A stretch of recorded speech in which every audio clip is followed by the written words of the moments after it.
दूसरों के हिस्सों की चीजें हमें अपने हिस्से में नहीं लेनी चाहिए। Family controversy feed Karma part 2। क्योंकि हमारी पिछली कहानी महाभारत से जुड़ी हुई थी, हम इस पार्ट की कहानी को भी महाभारत से ही जोड़ेंगे। तो जब बहुत ज्यादा कोशिश करने के बाद में भी शांति नहीं हो रही थी, और श्री कृष्ण कंटिन्यूसली चाह रहे थे कि शांति बनी रहे और युद्ध ना हो, क्योंकि युद्ध में होने वाले नुकसान की कीमत चुकाना बहुत भारी पड़ सकता था।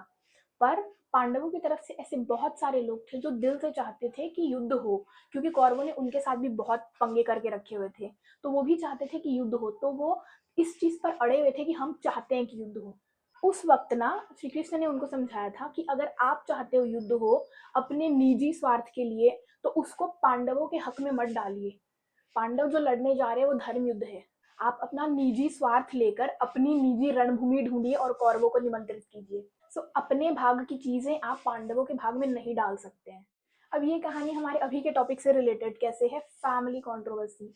बहुत बार क्या होता है ना, हमें रियलाइज नहीं होता कि बहुत लोग ना अपने पर्सनल गेन्स के लिए हमें हमारा दिमाग खराब करके हमें हमारे कर्मों के रास्ते से भटका देते हैं। तो उनका कर्मा भी हमारा कर्मा नहीं है। उनके साथ अगर किसी ने कुछ किया है, उसका रिस्पॉन्सिबिलिटी, उसका दायित्व आपका नहीं है। उन्हें मना करना सीखिए और उन्हें कहना सीखिए कि आप अपना निजी स्वार्थ लेकर आप अपनी रणभूमि तय करने आप कहीं अलग जाइए। आप हमारे में मत मिलाइए, क्योंकि शायद आप धर्म युद्ध लड़ रहे हो और उसमें वो उनका निजी स्वार्थ बीच में आ जाए।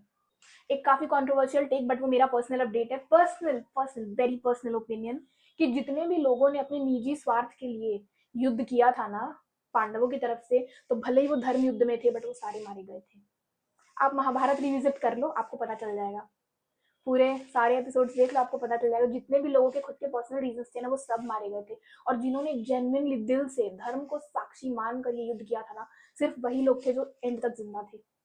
तो फैमिलीज में भी ना ये चीज बहुत देखी जाती है, बट अपना कर्मा अपना रखो। चार लोगों का कर्मा सुनकर कोई कोई फायदा नहीं है, तो किसी और का कर्मा आप अपने हिस्से में मत लाओ।